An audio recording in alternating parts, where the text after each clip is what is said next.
Muchas gracias, presidenta. Buenos días, señorías. Bueno, presentamos Disculpe, senadora. Gracias.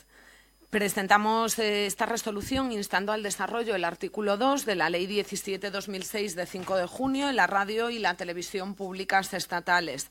Artículo en el que, como todos saben, se engloban los principios fundamentales, los principios rectores que deben conducir todas las producciones y todas las emisiones de la corporación. Nos centramos en esta resolución en 4 de ellos: en la igualdad, en el pluralismo y el garantizado acceso a todos los grupos sociales, en la programación diversa y equilibrada y en la cobertura universal. Se trata, por lo tanto, de garantizar un funcionamiento profesional, un funcionamiento plural y eficaz de la corporación. Radio Televisión Española, saben, en base a la Ley Orgánica de Igualdad y en base a su propio plan de igualdad y sus reglamentos marcos, debe promover la presencia equilibrada de hombres y mujeres en las ofertas artísticas, culturales, científicas, etcétera. Debe reflejar adecuadamente la presencia de las mujeres en los diversos ámbitos de la vida social. Debe de utilizar el lenguaje de forma no sexista, debe garantizar la incorporación de mujeres a puestos de responsabilidad y puestos profesionales y debe garantizar la paridad en su consejo de administración. La mayoría de estos deberes no son llevados a cabo en este momento por la corporación y por eso nos vemos obligada a incluir estas propuestas de igualdad en nuestra resolución. Pero es que además debe de cumplir su plan de igualdad la corporación. Ninguno de los cursos que ofrece la Corporación de Radio Televisión Española hasta la fecha cumple con sus objetivos de igualdad. No se forma la plantilla ni se forman sus directivos y directivas para elaborar contenidos con perspectiva de género. Desarrollar el principio de igualdad tiene también una base en el principio de igualdad salarial y de media las trabajadoras de Radio Televisión Española cobran un 25,9% menos que sus compañeros. Los índices de temporalidad también son mayores en las trabajadoras de Radio Televisión Española y por lo tanto se producen mayores índices de desigualdad al no poder acceder estas a las ventajas que los contratos fijos y sus complementos les aportarían. Puestos de responsabilidad. Basta aquí, yo creo, con dar los porcentajes para mostrar la desigualdad que fomenta la actual dirección de Radio Televisión Española. Puestos de dirección son ocupados en un 67% por hombres y solo un 33% por mujeres. Puestos de dirección ocupados en un 82% por hombres y solo en un 18% por mujeres. Entiendo que queda perfectamente justificada nuestra intención en este punto en el que instamos a la corporación a trabajar de verdad, a trabajar de forma eficaz y de forma real por la igualdad. Igual de importante nos parece promover el pluralismo y promover el garantizado acceso a los diferentes grupos sociales, tal y como especifica el artículo 2.1 de la mencionada ley. Por lo tanto, incrementar la información en las lenguas cooficiales y específicamente en aquellas comunidades que en este momento carecen de radio y televisión públicas, como es el caso de la Comunidad Valenciana. Ignorar las lenguas cooficiales, que no son el castellano, no nos parece un buen modo de promover la pluralidad y la diversidad lingüística porque oculta una parte esencial de nuestra realidad y una parte esencial de nuestra cultura. Debería ser un objetivo específico impulsar la emisión de noticias en lenguas cooficiales y, por lo tanto, sería recomendable también establecer criterios para los minutajes en nuestras lenguas. La participación ciudadana nos parece imprescindible y por eso es esencial ampliar la información que los informes anuales de la corporación dan a respecto de las reclamaciones dirigidas al defensor del espectador, ya que actualmente solo se nos da a conocer el número de reclamaciones, pero nunca su contenido ni nunca las actuaciones que se llevan a cabo al respecto de estas denuncias ante el defensor del espectador.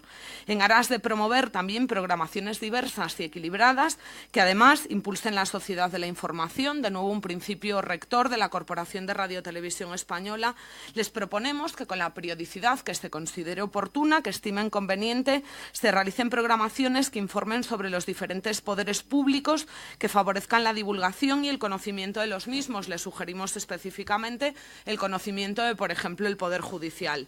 Muchas veces, y sobre todo cuando se trata de programaciones tan específicas, es necesario realizar contrataciones eventuales y, por lo tanto, instamos a la revisión de los criterios y las fórmulas de contratación para que éstas sean adecuadas a los derechos laborales que establece el convenio de empresa.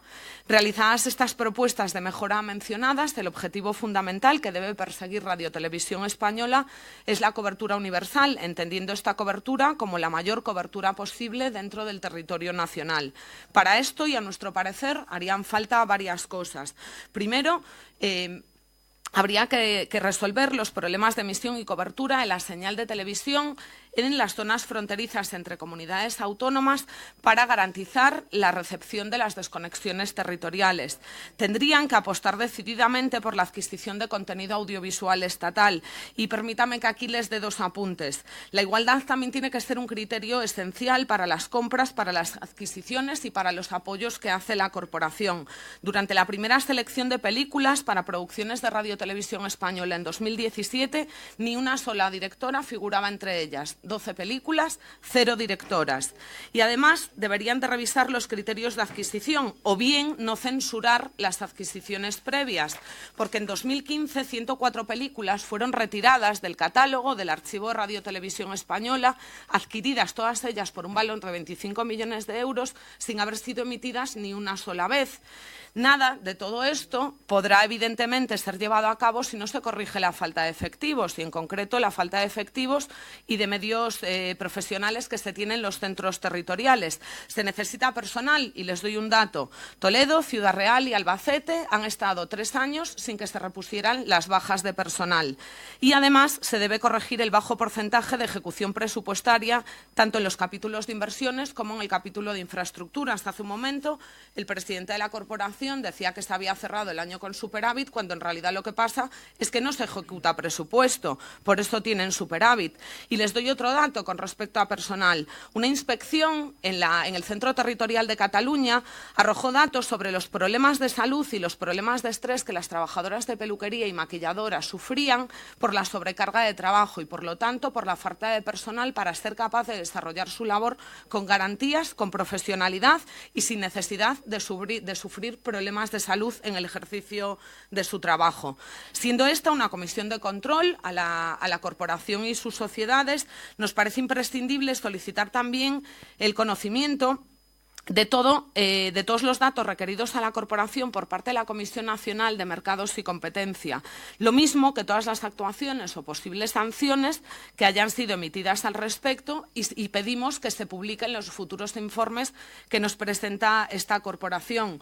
Voy terminando. El derecho a la información es un derecho fundamental que todas y todos debemos garantizar, por lo tanto, esperamos el voto favorable de todos los grupos parlamentarios a esta resolución que lo que pretende es, al fin y al cabo, poner en marcha los principios rectores de nuestra televisión, de nuestra radio pública, de todos y de todas, que debería operar de forma independiente, de forma plural, de forma transparente y de forma eficaz para, por lo tanto, ser de interés público para todos los españoles y españolas.